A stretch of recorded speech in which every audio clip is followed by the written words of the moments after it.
IGN is here at ComicCon in San Diego. That means we're tracking down the best toys, Playing Super Mario Odyssey, finding the coolest Overwatch cosplay, and delivering a Lawbreakers exclusive. This is the IGN Show.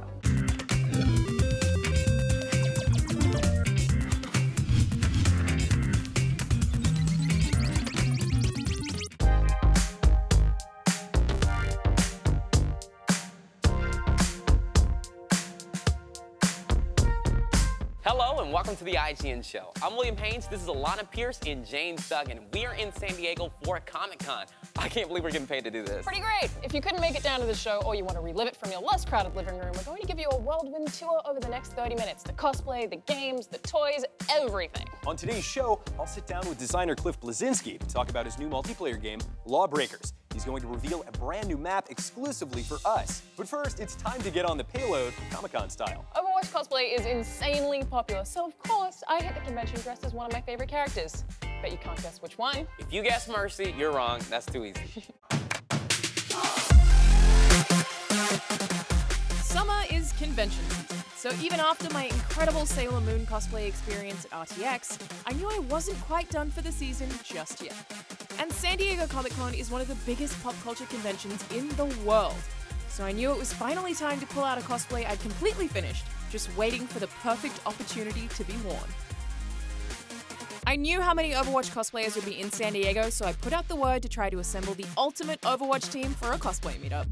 And it is an awesome game with totally diverse, brightly colored characters that attracts cosplayers of all skill levels. For me, I was going with McCree, a gunslinging American cowboy whose origin story couldn't be more different to my own. So with a little time to spare before the Overwatch cosplay meetup, I'm going to calm my nerves and explore the con.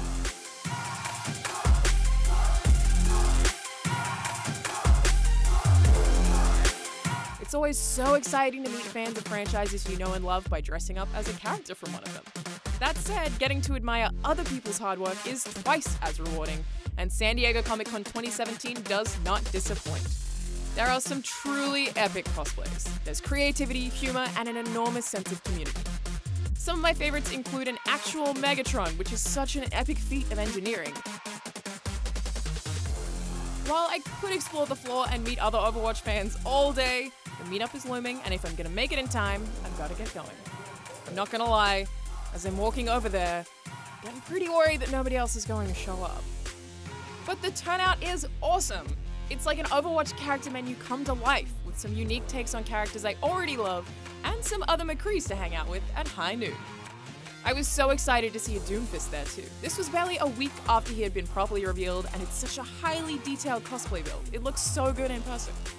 And this is why I love the cosplay community, and San Diego Comic-Con. People from all walks of life are excited to get involved, meet up, share ideas, and make new friends. Super Mario Odyssey for the Nintendo Switch was our game of the show at E3 2017, and if we did Game Awards at Comic-Con, it probably would win that one too. That means we want to see more of Mario and Cappy and can't wait for the new game to come out in October. Miranda got a hands-on with Wooded Kingdom.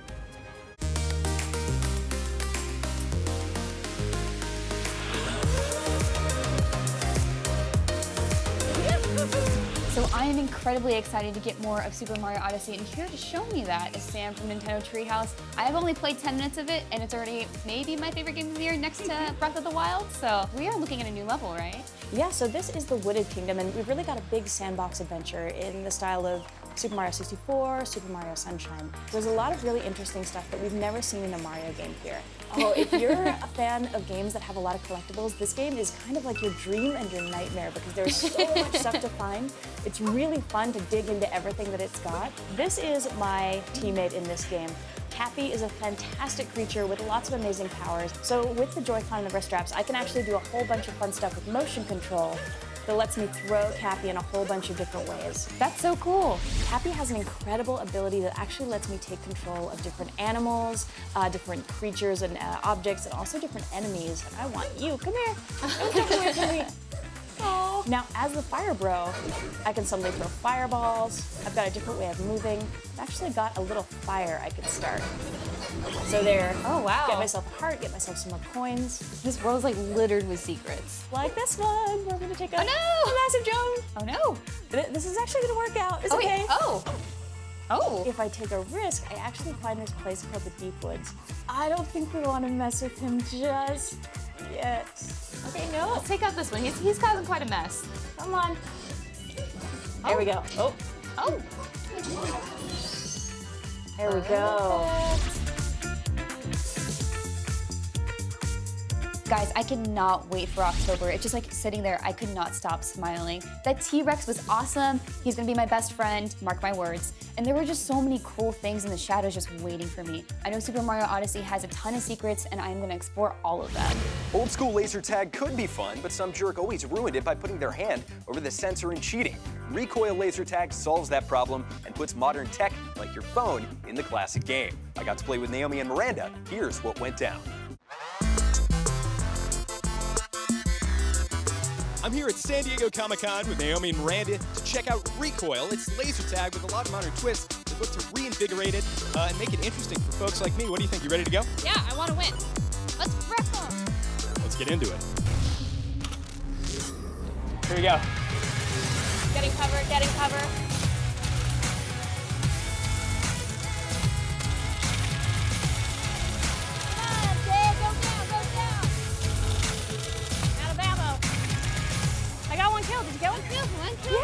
So I tracked down Corey, the executive producer of Recoil, and tell me, what is Recoil?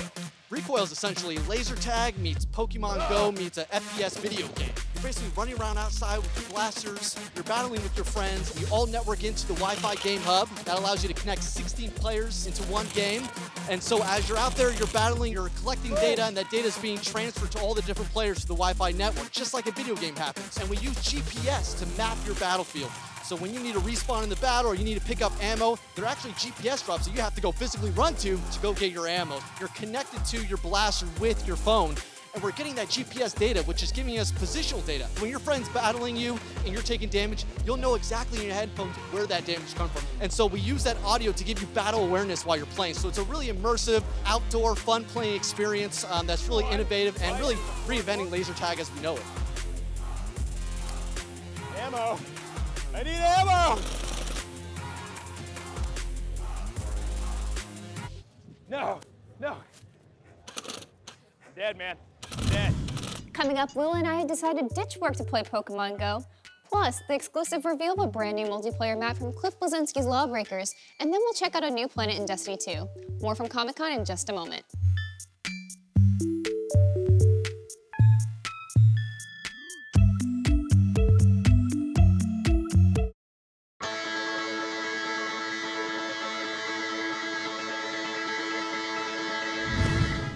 Welcome back to the IGN Show. We're here at ComicCon and I got to hit the floor with Miranda and have the ultimate Pokemon Go experience.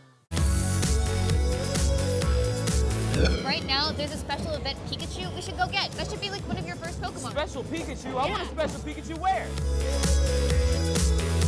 There you go. Okay. There we go. And there's a Meow. Icon. I'm so good at this. I can't even get in battle. Oh yeah, Pikachu's here. Where? Pikachu's here. Let's go over there. All right, I see him. He has the same hat as me. I'm engaging in battle. Get Pikachu. Bam. Oh, it's on the street right there. Be my friend. Looks like Pikachu doesn't want to be my friend. I caught Pikachu though.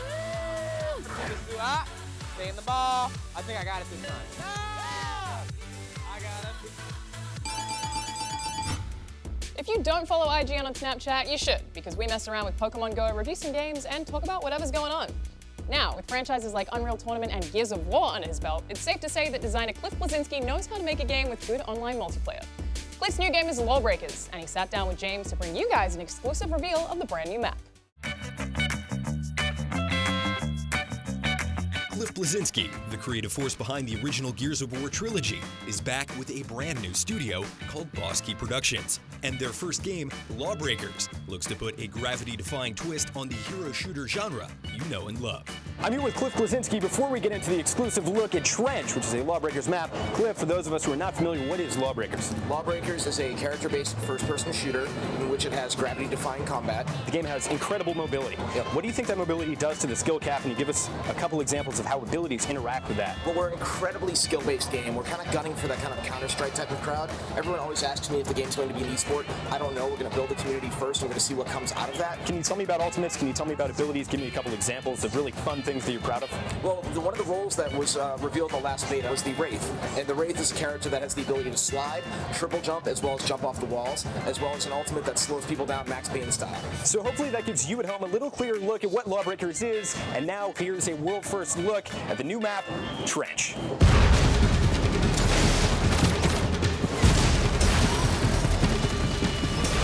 As a structural support at the base level of Task's suborbital outposts, Trench is a Lawbreakers map that challenges players in a variety of ways.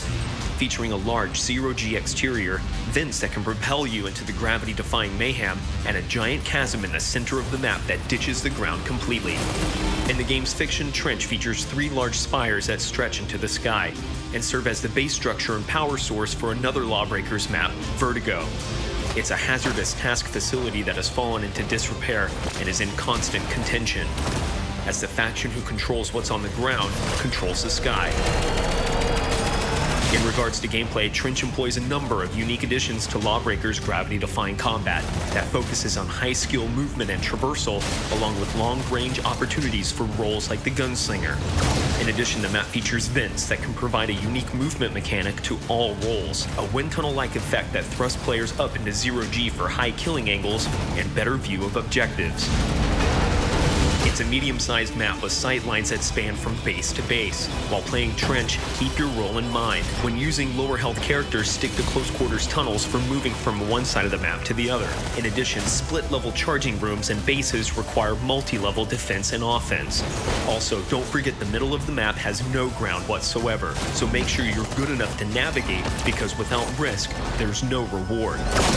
Trench is a Lawbreakers map that modifies some of the game's gravity-defying expectations, as it plays with long-range sightlines, a center zone with no ground, and vertical mechanics that can send any role high into the sky, making for an experience all of us here at Boss Key Productions thinks will challenge players to improve their skills and get them kills.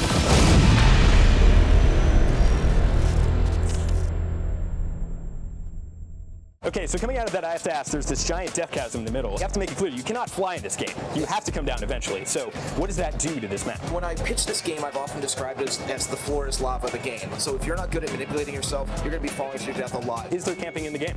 There's really no camping in this game, so leave your tents at home. We didn't want to do the whole game where you walk for 2 minutes and you get sniped by somebody. We don't want to do the exact same thing everybody else is doing, so no camping. Is this a map for heavier characters who aren't necessarily as good as mobility? Also, we were looking at the data from the betas that we've had, and people usually gravitate towards characters like the Wraith and the Assassin, who are the most mobile. One of the things that people don't realize is that our tanky characters can actually be quite mobile. So while the tanks may seem slow, in the proper environments, they're quite nimble. Awesome. What is the price point and when is it coming out? It's coming out $29.99 price point, which we think is pretty reasonable. And there's also a Deadza Deluxe Edition, which has a bunch more cool skins for $39.99. PC, PlayStation 4, August 8th. All right, that was Lawbreakers. For all things first-person shooters, you're already in the right place at IGN. After the break, we've got your first look at one of the new planets in Destiny 2. Plus, we'll round up all the best toys and collectibles at ComicCon. The IGN Show returns right after this.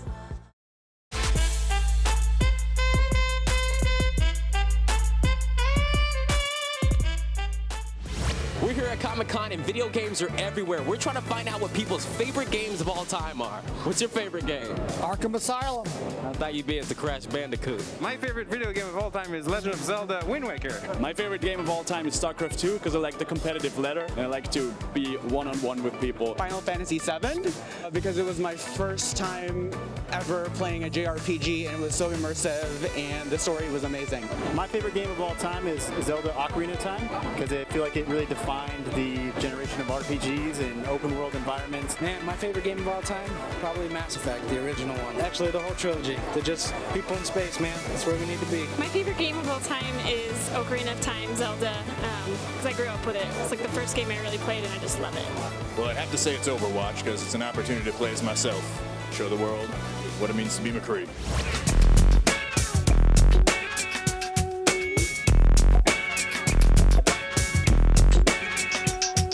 On our premiere episode, we took you inside Nessus, one of the new planets you'll be exploring in Destiny 2, and to celebrate our 10th episode, we're taking you back for a closer look with more gameplay. 10th episode celebrations are totally a thing.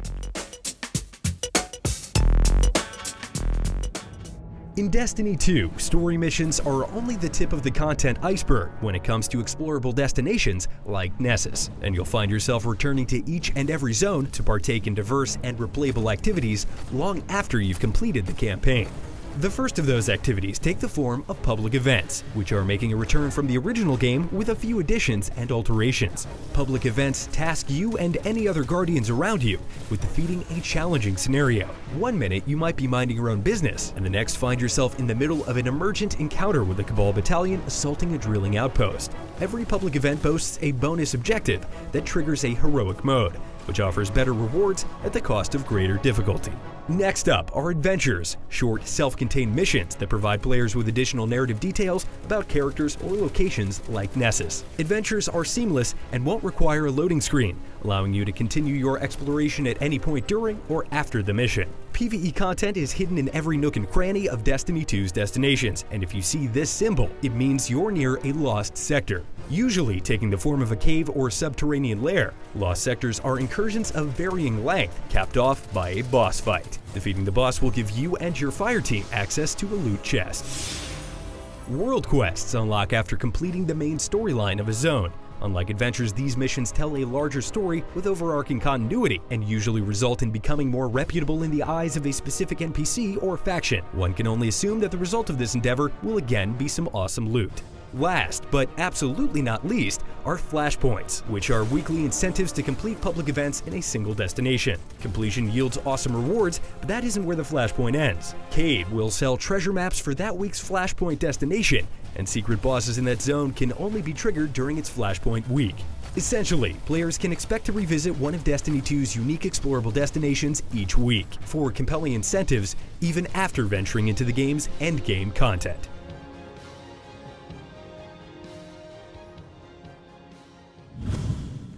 I have one question. How long before we get our Funko Pop figures? Where's the IGN Show Funko collection? Maybe next year's ComicCon? Who really knows? After the break, we'll hit the floor for all the best toys and collectibles that don't look like us. We'll be right back.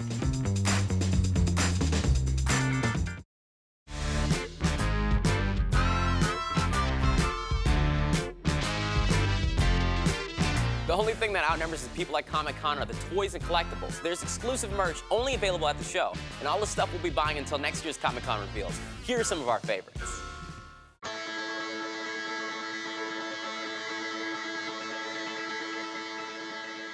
People come to ComicCon for a various number of reasons, celebrities, panels, but for me, it's all about the exclusives. So I'm going to show you some of my favorites that you can't find anywhere else.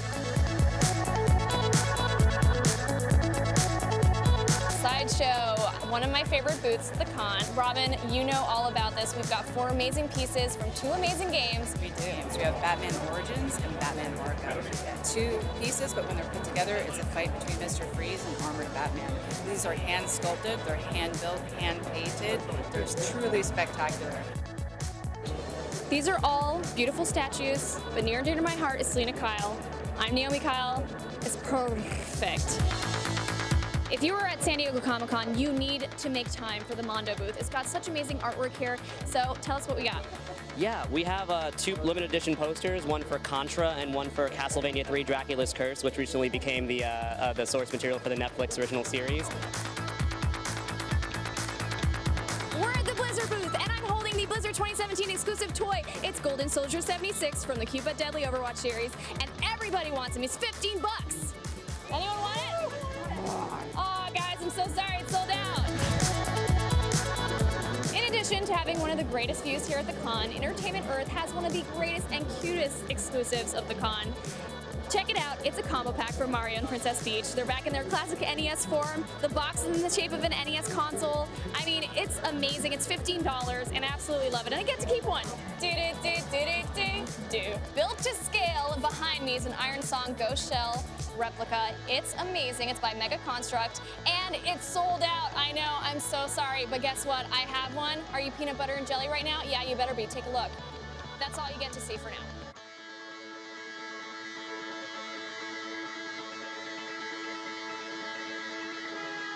right, we're here at the NECA booth. I'm here with Stefan, who's about to show us what's going down here. First up, we have Dad of War? God of War?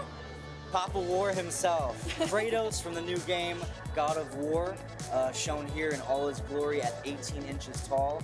He's a quarter scale that will be released later this year, and he comes with his axe, his knife, and that beautiful big beard. And that evil eye. The mad dog eye. All right, so those were just a few of my favorites. There's obviously a ton I could still get my hands on. I'm gonna need a bigger bag.